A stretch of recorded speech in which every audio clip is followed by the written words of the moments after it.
అందరికీ నమస్కారం. కుంస శ్రీనివాస్ ఛానల్ స్వాగతం. ఫస్ట్ టైం చూసినప్పుడు మాత్రమే సబ్స్క్రైబ్ చేసుకుని బెల్ సింబల్ ప్రెస్ చేయండి.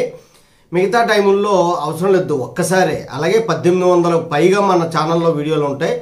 మీకు ఖచ్చితంగా మీ సమస్యకి పరిష్కారం లభిస్తుంది. ఈరోజు ముఖ్యాంశం ఏంటంటే, కుక్కలకి ఆహారం పెట్టడంపై వచ్చినటువంటి సమస్య, దాని మీద పిటిషన్లు ఎఫిడవిట్లు ఫైల్ చేసుకోవడం వల్ల హైకోర్టు ఒక ఆమెకి వారం రోజులు జైలు శిక్ష విధించింది.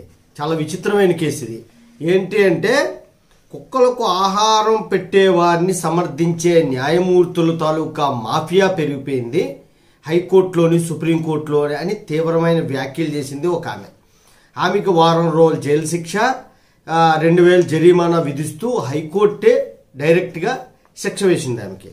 ఏంటి అంటే, వీధి కుక్కలకి ఆహారం పెట్టేటువంటి ఒక విషయంలో ఒక హౌసింగ్ సొసైటీ అభ్యంతరం చెప్పకూడదు అంటూ జంతు సంరక్షణ చట్టాన్ని నిబంధనల్ని ఒక ఇష్యూగా తీసుకొని ఒక ఆమె హైకోర్టులో పిల్ దాఖలు చేసింది.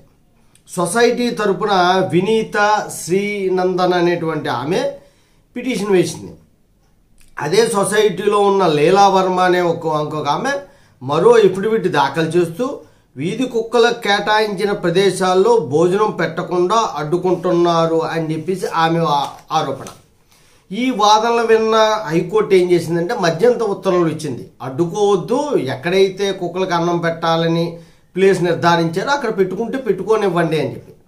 ఈ సందర్భంలోని ఈ లీలా అనేటువంటి ఆమె కుక్కలకి ఆహారం పెట్టిన వారిని సమర్థిస్తున్నారు జడ్జిలు, వాళ్ళు హైకోర్టు సుప్రీంకోర్టులో ఒక మాఫియాగా తయారయ్యారు, మనుషుల ప్రాణాల కంటే కుక్కలకే ఎక్కువైపోయిందన్న ఆరోపణ చేశారు.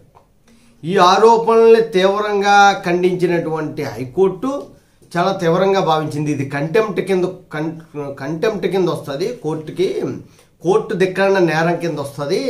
అందుకే మేము ఈమెకి వారం రోజులు జైలు శిక్ష, 2000 జరిమానా విధిస్తున్నాం అని చెప్పేసి ఈరోజు ఒక తీర్పు అనేటువంటిది వెల్లడించింది.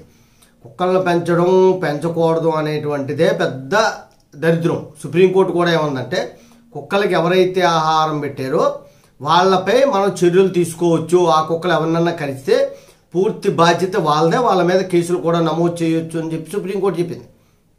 ఇలాంటి సందర్భాల్లో హైకోర్టు కొన్ని జడ్జిమెంట్లు ఇచ్చినప్పుడు ఖచ్చితంగా హైకోర్టుని కామెంట్ చేయకూడదు. అవసరమైతే సుప్రీంకోర్టుకి వెళ్ళాలి. ఇంకా మధ్యంతర ఉత్తర్వులే కదా, పూర్తిగా నిర్ధారణ చేయలేదు కదా. అనవసరమైనటువంటి ఆరోపణలు అనేటువంటి చేయకూడదు. చేయడం వల్ల ఇలాంటి శిక్షలు పడతాయనే ఉద్దేశంతోనే మీకు ఈ వీడియో పెట్టడం జరిగింది. జై హింద్, భారత మాతా కీ జై.